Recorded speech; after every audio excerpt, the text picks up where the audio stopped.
Europe Matin. Dimitri Pavlenko. L'innovation sur Europe 1. Bonjour Anissa Mbida. Bonjour Dimitri, bonjour à tous. Une nouvelle génération de panneaux d'affichage arrive dans les aéroports et dans les gares, des panneaux multispectateurs. Alors qu'est-ce que c'est ?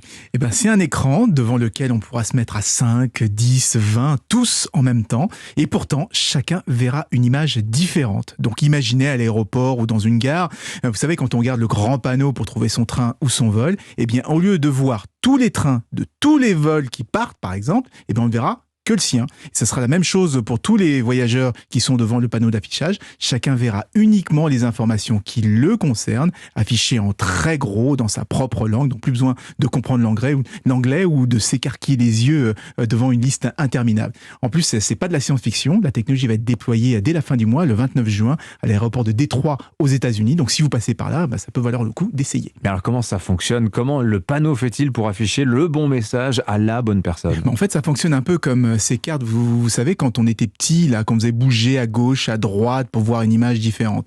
C'est le même principe. On verra une image différente selon sa position en face de l'écran.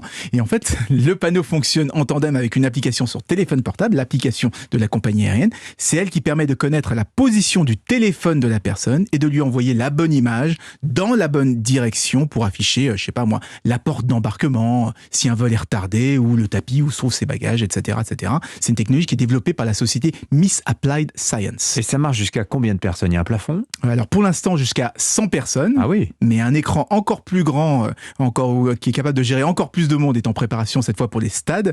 Et ça permettra, selon l'endroit où on est assis, d'avoir des informations détaillées sur une équipe ou bien sur une autre équipe. Et dans ce cas, on n'a pas besoin de téléphone portable, c'est le siège qui décide. Ce qui est plutôt une bonne chose, parce qu'afficher des messages personnalisés en fonction de l'écran devant lequel va passer la personne, ça pourrait aussi permettre de la pister, de la harceler de messages. Donc attention à ces technologies. On a toujours plus dans sa petite bulle informationnelle personnelle. Merci beaucoup Anissa Mbida.